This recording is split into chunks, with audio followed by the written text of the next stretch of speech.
we kind of have a show policy when it comes to these very serious things. We don't need to rush to judgment. Let things play themselves out. It happens frequently, and we got protocols in the legal community to handle stuff that need to be handled. And speculation can be awfully damaging publicly, so we try to avoid it. But with that said, I mean, I'm just summing up my thoughts. I think Michigan State's in their best interest to move through this as quickly and cleanly as possible, follow all protocols to a T, and with the announcement yesterday that they were firing him, or was it 2 days ago, that they were firing him before the hearing, one would have to think that they have contract lawyers on this that have assured them that they have an airtight case. Because firing him before the hearing, he will claim they didn't allow for due process and will probably file a suit saying this is,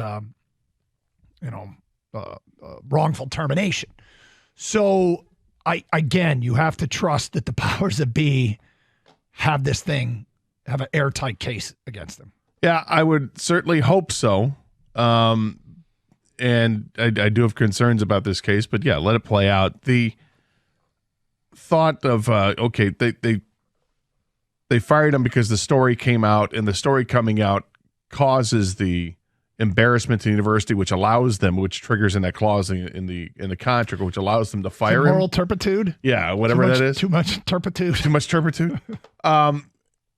What if it's, this is why the investigation into how did the story leak in the first place is really important. And maybe they know, and they feel comfortable in doing it. But if you don't know and you did this, I just wonder if that lays the groundwork for Mel Tucker to get some kind of a settlement, because Michigan State, did they jump the gun on this?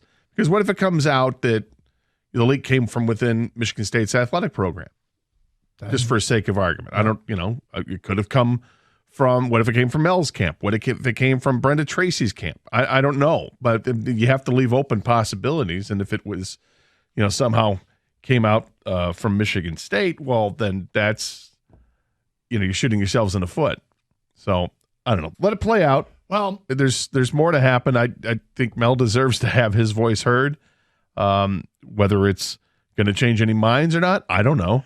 But the hearing is, next week? Yeah, it's October. I thought it was in October. Yeah, which is, I said 2 weeks. Yeah, but there's a couple things about this. One is you don't want the settlement to be you want it to be for the least amount of money as possible so Michigan State can take some bank into the next coaching search. Two is you want the date of the settlement to be in 2023.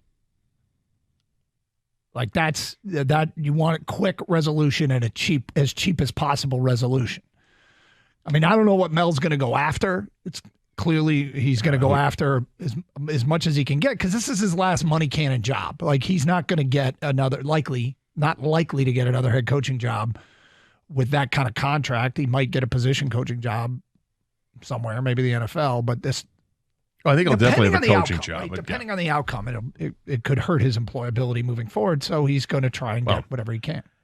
There are coaches that are still in the NFL that went through drive-thrus naked. Dude, there's a quarterback. There's a quarterback. There's a quarterback who was on prominent display the other night that had multiple incidents at massage parlors. I think Mel Tucker will still get a job somewhere in football. It probably not coaching, being the head coach of a college football team.